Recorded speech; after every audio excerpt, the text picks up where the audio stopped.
आज की इस क्लास में हम किसके बारे में सीखेंगे? पॉलिटिकल एग्जीक्यूटिव के बारे में सीखेंगे। इस पॉलिटिकल एग्जीक्यूटिव में क्या क्या आता है? जैसे प्रेसिडेंट, प्राइम मिनिस्टर और क्या?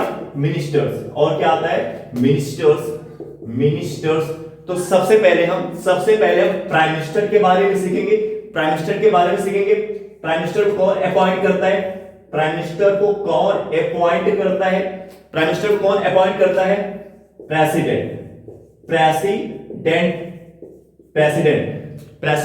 प्राइम मिनिस्टर को अपॉइंट करता है प्रेसिडेंट। तो क्या इसका मतलब ये है कि प्रेसिडेंट किसी व्यक्ति को प्राइम मिनिस्टर अपॉइंट कर सकता है? जो प्रेसिडेंट है किसी रोड छाप को, क्या इसका मतलब ये है कि जो प्रेसिडेंट है किसी भी रोड छाप को प्राइम मिनिस्टर अपॉइंट कर सकता है? नहीं, इसका मतलब ये नहीं है कि प्रेसिडेंट किसी भी रोड छाप को क्या करे, वो प्राइम मिनिस्टर अपॉइंट कर दे, नियुक्त कर दे। इसका मतलब ये नहीं है। तो प्रेसिडेंट किस व्यक्ति को प्राइम मिनिस्टर अपॉइंट कर सकता है, नियुक्त कर सकता है? प्रेसिडेंट उस पार्टी के लीडर को, उस पार्टी के नेता को, उस पार्टी के लीडर को प्राइम मिनिस्टर अपॉइंट कर सकता है, नियुक्त कर सकता है, जिसे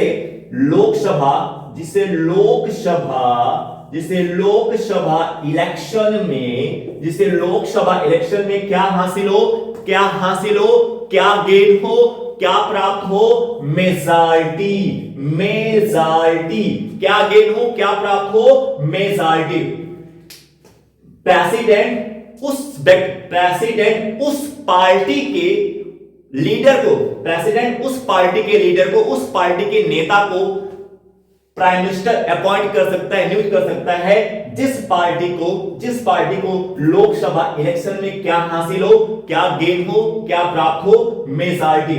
ओआर किसको? उस पार्टी के लीडर को, जो पार्टी जो है कई पार्टी के साथ क्या है, उस पार्टी के लीडर को, उस पार्टी के नेता को जो कई पार्टी के साथ क्या किया हो, अलायंस किया हो, यानी गठबंधन में हो। अभी हर एक पॉइंट को, हर एक कॉन्सेप्ट को एग्जांपल के माध्यम से क्लियर करेंगे। अलायंस का मतलब क्या होता है, मेजॉरिटी का मतलब क्या होता है, अभी हम इसको एग्जांपल के माध्यम से क्लियर करते हैं। यदि मेजॉरिटी की बात करें तो जैसे लोकसभा में कितनी सीट है? लोकसभा में अगर हम बात करें तो कितनी सीट है? 543। तो 543 सीट में कितना प्राप्त करना पड़ेगा? 543 सीट में यदि अगर कोई पार्टी जैसे बीजेपी की हो गई या इंडियन नेशनल कांग्रेस की पार्टी हो गई, तो ये कोई पार्टी मेजॉरिटी को कब गेन करेगा? कोई पार्टी जो है वो मेजॉरिटी को कब गेन करेगा? जब उसे 543 में कितनी सीट प्राप्त हो? 272। यानी अगर 272 यदि वो 543 में यदि कोई पार्टी, चाहे वो बीजेपी की पार्टी हो, चाहे वो इंडियन नेशनल कांग्रेस की पार्टी हो, यदि 543 सीट में 272 सीट क्या है, गेन कर लेता है, प्राप्त कर लेता है, हासिल कर लेता है, तो वो पार्टी किसमें कहलाएगी? मेजॉरिटी में कहलाएगी। किसमें कहलाएगी वो पार्टी? मेजॉरिटी में। अब इसका एग्जांपल देखिएगा, जैसे यदि 2019 के लोकसभा इलेक्शन की बात करें, 2019 के लोकसभा इलेक्शन की बात करें तो हमें क्या देखने को मिलता है? 2019 के लोकसभा इलेक्शन में किस पार्टी को मेजॉरिटी हासिल हुआ था? किस पार्टी को मेजॉरिटी हासिल हुआ था? बीजेपी। 2019 के लोकसभा इलेक्शन में किस पार्टी को मेजॉरिटी गेन हुआ था, प्राप्त हुआ था? भारतीय जनता पार्टी को, यानी किसको? एनडीए को। किसको प्राप्त हुआ था? एनडीए को। तो एनडीए के बारे में हमने आपको बताया, एनडीए का मतलब क्या है? एनडीए का मतलब क्या होता है? National democratic alliance. तो इस पॉइंट को हमने इससे पहले की क्लास में भी आपको बताया है। 2019 के लोकसभा इलेक्शन में भारतीय जनता पार्टी को, यानी नेशनल डेमोक्रेटिक अलायंस को क्या है? मेजॉरिटी गेन हुआ था, प्राप्त हुआ था। और इस भारतीय जनता पार्टी के लीडर कौन थे, नेता कौन थे? नरेंद्र मोदी। भारतीय जनता पार्टी के यानी नेशनल डेमोक्रेटिक अलायंस के लीडर कौन थे, नेता कौन थे? नरेंद्र मोदी थे और नरेंद्र मोदी को प्रेसिडेंट ने क्या अपॉइंट किया था? प्राइम मिनिस्टर अपॉइंटमेंट किया था, नियुक्त किया था। प्रेसिडेंट ने नरेंद्र मोदी को क्या अपॉइंट किया था? Prime minister. प्रेसिडेंट ने नरेंद्र मोदी को क्या अपॉइंट किया था? प्राइम मिनिस्टर अपॉइंट किया था, नियुक्त किया था। अब हम बात करेंगे, ये तो 2019 के लोकसभा इलेक्शन की है। यदि आप 2024 के लोकसभा इलेक्शन को देखें, यदि आप 2024 के लोकसभा इलेक्शन को देखें, यदि आप 2024 के लोकसभा इलेक्शन को देखें तो आपको क्या सीखने को मिलेगा? यदि आप 2024 के लोकसभा इलेक्शन को देखें तो आपको क्या सीखने को मिलेगा कि 2024 के लोकसभा इलेक्शन में ना तो बीजेपी को मेजॉरिटी प्राप्त हुआ, और ना ही इंडियन नेशनल कांग्रेस को। 2024 के लोकसभा इलेक्शन में ना तो भारतीय जनता पार्टी को और ना ही इंडियन नेशनल कांग्रेस को, किसी भी पार्टी को 2024 के इलेक्शन में किसी भी पार्टी को मेजॉरिटी गेन नहीं हुआ, मेजॉरिटी प्राप्त नहीं हुआ, मेजॉरिटी हासिल नहीं हुआ, ना तो भारतीय जनता पार्टी को और ना ही इंडियन नेशनल कांग्रेस को। बट आप देखेंगे कि जो गवर्नमेंट बनी है वो किसकी बनी है? भारतीय जनता पार्टी की। लेकिन गवर्नमेंट सरकार किसकी बनती है? भारतीय जनता पार्टी की सरकार। कैसे? क्योंकि भारतीय जनता पार्टी ने कई पार्टियों के साथ मिलकर के क्या किया? अलायंस किया, गठबंधन किया। तो अब 2024 में जो गवर्नमेंट है, जो सरकार है, वो किसकी सरकार है? अलायंस की। कई पार्टियों की अलायंस है, कई पार्टियों का उसमें क्या है? गठबंधन है। यानी कई पार्टियों ने 2024 में जो गवर्नमेंट बनी है, सरकार बनी है, उसमें कई पार्टियों ने एक साथ मिलकर के सरकार बनाई है। तो भारतीय जनता पार्टी ने 2024 में जो भारतीय जनता पार्टी की सरकार 2024 में जो बनी, कैसे बनी? भारतीय जनता पार्टी ने कई पार्टियों के साथ मिलकर के अपनी सरकार बनाई है। 2024 में भारतीय जनता पार्टी ने कई पार्टी के साथ मिलकर के अपनी सरकार बनाई है, यानी अलायंस। यानी 2024 में जो सरकार बनी है वो गठबंधन पार्टी की सरकार, अलायंस पार्टी की सरकार बनी है, यानी गठबंधन पार्टी की सरकार बनी है। अलायंस का मतलब क्या होता है कि जब किसी भी एक पार्टी को, अलायंस का मतलब क्या होता है? जब किसी एक भी पार्टी को मेजॉरिटी प्राप्त ना हो, जब किसी एक भी पार्टी को मेजॉरिटी प्राप्त ना हो, तब कई पार्टी आपस में मिलकर के 272 के टारगेट को गेन करती है। तब कई पार्टी जब एक बार फिर से इस पॉइंट को देखना, जब किसी भी पार्टी को, जैसे आपने 2024 के इलेक्शन में देखा कि किसी भी पार्टी को लोकसभा में मेजॉरिटी प्राप्त नहीं थी, तो 2024 में भारतीय जनता पार्टी ने क्या किया? कई पार्टियों के साथ मिलकर के अपनी सरकार बनाई। कई पार्टियों के साथ, तो 2024 में भारतीय जनता पार्टी ने कई पार्टियों के साथ मिलकर के अपनी सरकार बनाई। तो अलायंस का मतलब क्या होता है?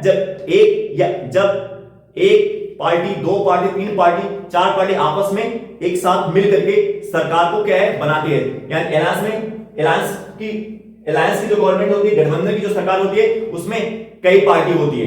दो पार्टी, तीन पार्टी, दो पार्टी भी हो सकती हैं, तीन पार्टी भी हो सकती हैं, चार पार्टी भी हो सकती हैं, इस 272 के टारगेट को गेन करने के लिए। तो अलायंस का मतलब क्या हुआ कि जब किसी एक अलायंस की यानी गठबंधन की सरकार कब बनती है? जब किसी भी एक पार्टी को मेजॉरिटी प्राप्त नहीं होती, जब कोई एक पार्टी 272 के टारगेट को गेन नहीं कर पाता, प्राप्त नहीं कर पाता, तब क्या होता है?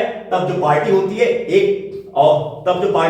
कई पार्टियों के साथ कनेक्ट होकर के, जुड़ करके, यानी कई पार्टी आपस में मिल करके क्या है? सरकार को बनाते हैं। जैसे 2024 में जो सरकार बनी, नरेंद्र मोदी की सरकार जो बनी 2024 में, वो क्या है? अलायंस की सरकार है, गठबंधन की सरकार है, यानी कई पार्टियों ने मिलकर के अपनी सरकार बनाई। और जो अलायंस, जो नरेंद्र मोदी को अब 2024 में नरेंद्र मोदी को प्रेसिडेंट ने फिर प्राइम मिनिस्टर अपॉइंट किया। कैसे? क्योंकि ये जो अलायंस 2024 में भारतीय जनता पार्टी ने कई पार्टियों के साथ मिलकर जो अपनी अलायंस बनाई, जो अपना गठबंधन बनाया, उसका लीडर कौन था? उसका लीडर किसको चुना गया? लीडर कौन था? नरेंद्र मोदी थे। तो लीडर कौन थे? नरेंद्र मोदी थे इस अलायंस का। 2024 में 2024 में भारतीय जनता पार्टी ने जो कई पार्टियों के साथ मिलकर के 2024 में भारतीय जनता पार्टी ने जो कई पार्टियों के साथ मिलकर के अपनी पार्टी बनाई, इन जो अलायंस बनाया, जो अपना गठबंधन बनाया, उस अलायंस का उस गठबंधन का लीडर कौन, लीडर किसे चुना गया, नेता किसे चुना गया, नरेंद्र मोदी को चुना गया। और इस तरह से प्रेसिडेंट ने नरेंद्र मोदी को क्या अपॉइंट किया, प्राइम मिनिस्टर अपॉइंट किया। अंडरस्टैंड। अब एक कंडीशन और है, जब किसी पार्टी को मेजॉरिटी प्राप्त ना हो और अलायंस भी मेजॉरिटी में ना हो, जब किसी भी सिंगल पार्टी को मेजॉरिटी प्राप्त ना हो और अलायंस भी मेजॉरिटी में ना हो, तब प्रेसिडेंट किस व्यक्ति को प्राइम मिनिस्टर अपॉइंट करेगा, नियुक्त करेगा। तब प्रेसिडेंट उस व्यक्ति को प्राइम मिनिस्टर अपॉइंट करेगा जिसे क्या हासिल होने की संभावना है, जिसे मेजॉरिटी हासिल होने की क्या है, संभावना है। अभी आपको क्या बता रहा हूं मैं कि सपोज दैट, मान लीजिए किसी भी पार्टी को, ना तो बीजेपी को, ना तो इंडियन नेशनल कांग्रेस को, और ना ही अलायंस में जो गठबंधन में जो कई पार्टियां एक साथ मिलकर, जिसमें कई पार्टी एक साथ मिली हुई है, एक साथ जिसमें 2 या 3 से अधिक पार्टी हैं। अलायंस मतलब इसमें 2 पार्टी भी हो सकती हैं, 3 पार्टी भी हो सकती हैं, 4 पार्टी भी हो सकती हैं। तो इसे भी अलायंस को भी अगर मेजॉरिटी ना हो, यदि अलायंस को भी मेजॉरिटी ना हो, बीजेपी को भी मेजॉरिटी ना हो, इंडियन नेशनल कांग्रेस को भी मेजॉरिटी ना हो, तब किसे प्राइम मिनिस्टर अपॉइंट किया जाएगा। तब प्रेसिडेंट उस व्यक्ति को प्राइम मिनिस्टर अपॉइंट करेगा। तब प्रेसिडेंट उस व्यक्ति को प्राइम मिनिस्टर अपॉइंट करेगा जिसे मेजॉरिटी हासिल होने की, गेन होने की, प्राप्त होने की क्या है, संभावना है।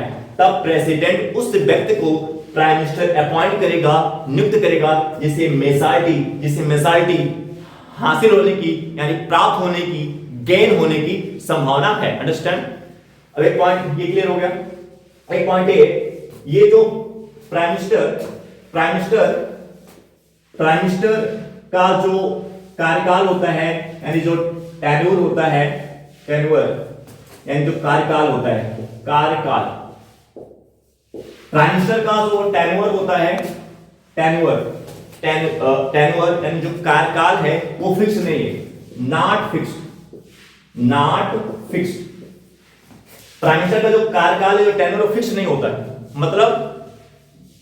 मतलब इसका मतलब क्या है कि जो प्राइम मिनिस्टर है वो प्राइम मिनिस्टर को किसी भी समय उसके पद से हटाया जा सकता है। प्राइम मिनिस्टर को किसी भी समय उसके पद से हटाया जा सकता है। अब इसे एक पॉइंट हमने आपको इससे पहले क्लास में बताया। यहाँ पे आपको क्या एक पॉइंट ये मैं आपको क्या सिखा रहा हूं कि जो प्राइम मिनिस्टर का टेन्योर होता है, जो कार्यकाल होता है, वो फिक्स नहीं होता, यानी 5 साल का फिक्स नहीं है।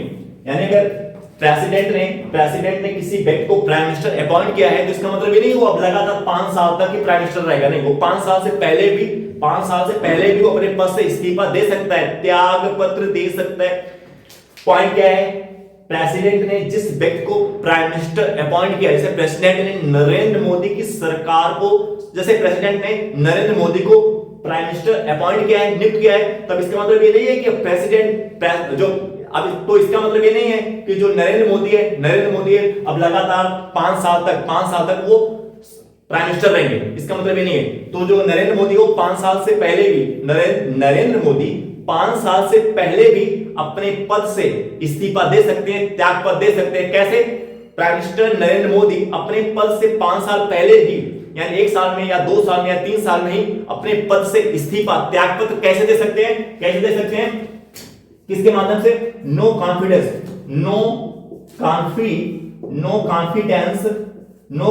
मोशन के माध्यम से। किसके माध्यम से? प्राइम मिनिस्टर नरेंद्र मोदी अपने पद से इस्तीफा यानी त्यागपत्र यानी रेजिग्नेशन किसके माध्यम से दे सकते हैं? नो कॉन्फिडेंस मोशन के माध्यम से। ये नो कॉन्फिडेंस मोशन क्या होता है? इससे पहले की क्लास में हमने आपको नो कॉन्फिडेंस मोशन के बारे में बताया। एक बार मैं फिर से बता देता हूं।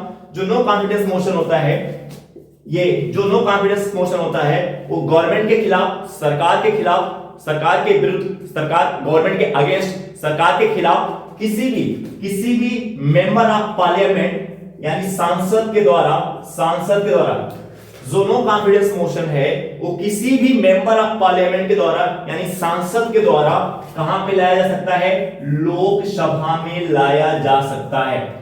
जो नो कॉन्फिडेंस मोशन है वो किसी भी मेंबर ऑफ पार्लियामेंट के द्वारा यानी सांसद के द्वारा लोकसभा में लाया जा सकता है। और यदि लोकसभा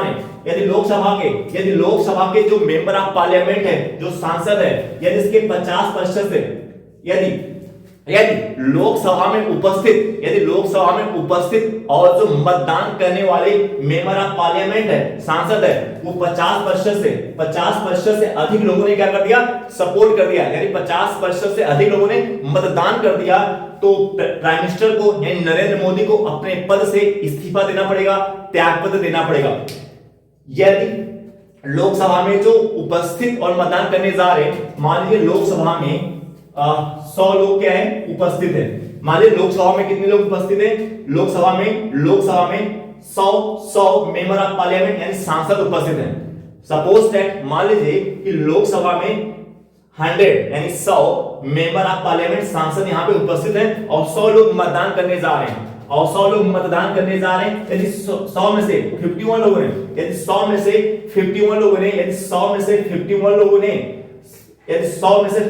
ने इस नो कॉन्फिडेंस मोशन को क्या किया, सपोर्ट कर दिया, यानी 100 में से 51 लोगों ने इस नो कॉन्फिडेंस मोशन के पक्ष में इसके फेवर में वोट दे दिया, तो प्राइम मिनिस्टर नरेंद्र मोदी को प्राइम मिनिस्टर नरेंद्र मोदी को या किसी प्राइम मिनिस्टर को अपने पद से त्यागपत्र देना पड़ेगा, इस्तीफा देना पड़ेगा। पॉइंट क्या था कि जो प्राइम मिनिस्टर का टेन्योर है, जो कार्यकाल वो फिक्स नहीं है, यानी इसका मतलब है कि प्राइम मिनिस्टर लगातार 5 साल तक लगातार 5 साल तक प्राइम मिनिस्टर नहीं बना रह सकता। मतलब जैसे अगर प्रेसिडेंट ने किसी व्यक्ति को प्राइम मिनिस्टर अपॉइंटमेंट किया, तो इसका मतलब नहीं कि वो 5 साल तक फिक्स हो गया कि 5 साल तक उसे उसके पद से नहीं हटा सकता। अब इसका मतलब अगर प्रेसिडेंट ने जैसे नरेंद्र मोदी को प्राइम मिनिस्टर अपॉइंटमेंट किया, नियुक्त किया, तो इसका मतलब ये नहीं कि नरेंद्र मोदी 5 साल तक लगातार प्राइम मिनिस्टर रहेंगे, लगातार 5 साल तक रहेंगे, ये फिक्स नहीं है। यानी प्राइम मिनिस्टर नरेंद्र मोदी को 1 साल में या 2 साल में या 3 साल में भी अपने पद से इस्तीफा या त्यागपत्र देना पड़ सकता है। कैसे, कैसे? जैसे प्राइम मिनिस्टर नरेंद्र मोदी अपने पद से 1 साल के अंदर या 2 साल के अंदर या 3 साल के अंदर या 4 साल के अंदर अपने पद से त्यागपत्र यानी इस्तीफा कब दे सकते हैं, जब किसी भी मेंबर ऑफ पार्लियामेंट या सांसद द्वारा सरकार के खिलाफ गवर्नमेंट के खिलाफ यानी नरेंद्र मोदी के खिलाफ क्या लाया जाता है, नो कॉन्फिडेंस मोशन लाया जाता है। यदि किसी भी मेंबर ऑफ पार्लियामेंट सांसद के द्वारा नरेंद्र मोदी की गवर्नमेंट के खिलाफ क्या लाया जाता है, नो कॉन्फिडेंस मोशन लाया जाता है। और लोकसभा में मान लो 100 लोग उपस्थित हैं और 100 में से 51 लोगों ने इस नो कॉन्फिडेंस मोशन को सपोर्ट कर दिया, यानी 51 लोगों ने नो कॉन्फिडेंस मोशन के पक्ष में वोट दे दिया, तो प्राइम मिनिस्टर नरेंद्र मोदी को अपने पद से क्या इस्तीफा देना पड़ेगा, त्यागपत्र देना पड़ेगा। अंडरस्टैंड? तो ये पॉइंट हो गया। एक पॉइंट और है प्रेसिडेंट के द्वारा जो प्राइम मिनिस्टर को अपॉइंट किया जाता है, नियुक्त किया जाता है, तो क्या ये प्राइम मिनिस्टर केवल केवल लोकसभा का सदस्य ही, लोकसभा का मेंबर ही, लोकसभा का सदस्य ही प्राइम मिनिस्टर बन सकता है? क्या प्रेसिडेंट केवल लोकसभा के सदस्य को ही, लोकसभा के मेंबर को ही प्राइम मिनिस्टर अपॉइंट कर सकता है, नियुक्त कर सकता है? नहीं। जो प्रेसिडेंट है वो राज्यसभा के व्यक्ति को भी, जो प्रेसिडेंट है वो राज्यसभा के मेंबर को भी, राज्यसभा के सदस्य को भी क्या अपॉइंट कर सकता है? प्राइम मिनिस्टर अपॉइंट कर सकता है, नियुक्त कर सकता है।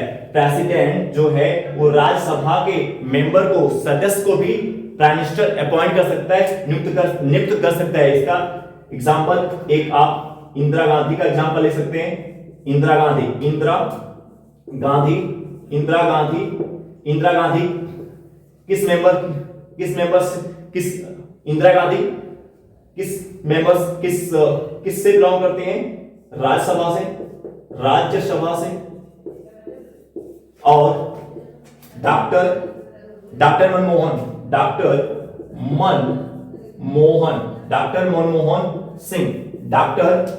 सिंह भी किससे बिलोंग? डॉक्टर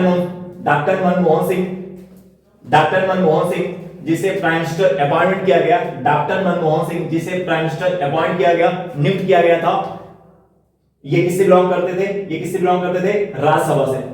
तो दो ऐसे प्राइम मिनिस्टर का मैं दो ऐसे प्राइम मिनिस्टर का नाम यहां पे ले रहा हूं जो किस सभा से बिलोंग करते थे, कि दो ऐसे प्राइम मिनिस्टर का एग्जांपल आपको दे रहा हूं जो किसके मेंबर्स थे, किसके सदस्य थे? राज्यसभा के सदस्य थे, राज्यसभा के मेंबर्स थे। तो ये पॉइंट क्लियर हुआ कि जो प्रेसिडेंट है वो राज्यसभा के मेंबर को, राज्यसभा के सदस्य को भी प्राइम मिनिस्टर अपॉइंट कर सकता है, कर सकता है। इसका एग्जांपल क्या है? इंदिरा गांधी जिसे प्राइम मिनिस्टर अपॉइंट किया गया, नियुक्त किया गया, ये इंदिरा गांधी किसकी सदस्य थी? राज्यसभा की मेंबर्स थी। डॉक्टर मनमोहन सिंह जिसे प्राइम मिनिस्टर अपॉइंट किया गया, प्राइम मिनिस्टर यानी प्रधानमंत्री नियुक्त किया गया, ये डॉक्टर मनमोहन सिंह किसके सदस्य थे? राज्यसभा के मेंबर्स थे, सदस्य थे। अंडरस्टैंड? अब एक पॉइंट ये है, प्राइम मिनिस्टर का डायरेक्ट इलेक्शन नहीं होता, यानी प्रत्यक्ष चुनाव नहीं होता। प्राइम मिनिस्टर का डायरेक्ट इलेक्शन यानी प्रत्यक्ष चुनाव नहीं होता। इसका मतलब क्या है? इसका मतलब ये है कि जो जनता है वो किसी व्यक्ति को प्राइम मिनिस्टर सीधे तौर पर नियुक्त नहीं करते। जो जनता है जनता के द्वारा, इसका मतलब क्या है? इसका मतलब है कि जनता के द्वारा किसी व्यक्ति को सीधे तौर पर प्राइम मिनिस्टर यानी प्रधानमंत्री नहीं चुना जाता, जनता के द्वारा। इसका मतलब है कि जनता के द्वारा सीधे तौर पर किसी व्यक्ति को प्राइम मिनिस्टर यानी प्रधानमंत्री नहीं चुना जाता। जनता सबसे पहले किसको चुनती है?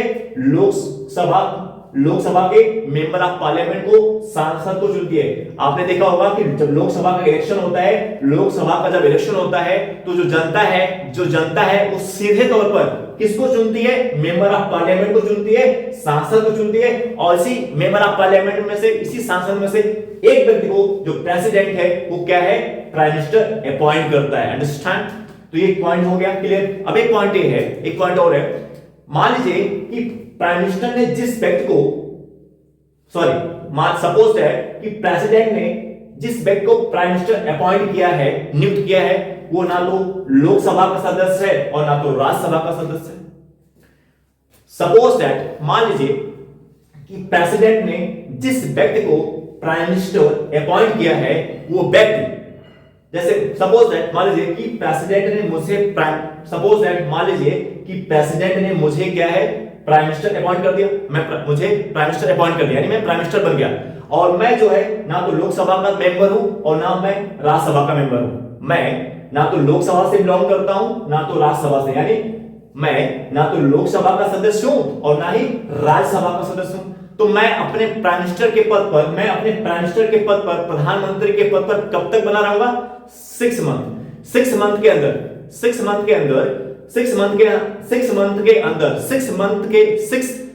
के भीतर, यानी 6 महीने के अंदर 6 महीने के अंदर हमें या तो लोकसभा का सदस्य बन जाना है या तो किसका सदस्य बन जाना है? राज्यसभा का सदस्य बन जाना है। यदि प्रेसिडेंट ने मुझे प्राइम मिनिस्टर अपॉइंट कर दिया और ना तो मैं लोकसभा का सदस्य हूं ना तो राज्यसभा का सदस्य हूं, तो मुझे कितने दिन के अंदर लोकसभा या राज्यसभा का सदस्य बन जाना है? अगर मैं प्राइम मिनिस्टर बना रहना चाहता हूं लंबे समय तक, यदि मैं प्राइम मिनिस्टर प्रधानमंत्री लंबे समय तक बना रहना चाहता हूं, तो मुझे कितने महीने के अंदर लोकसभा या राज्यसभा का सदस्य बन जाना है? 6 महीने के भीतर, यानी 6 मंथ के अंदर, 6 मंथ के अंदर, 6 महीने के भीतर, 6 मंथ के अंदर, यानी 6 महीने के भीतर, 6 मंथ के अंदर मुझे जो है या तो लोकसभा का सदस्य बन जाना है या तो किसका सदस्य बन जाना है? राज्यसभा का मेंबर या सदस्य बन जाना है। अंडरस्टैंड?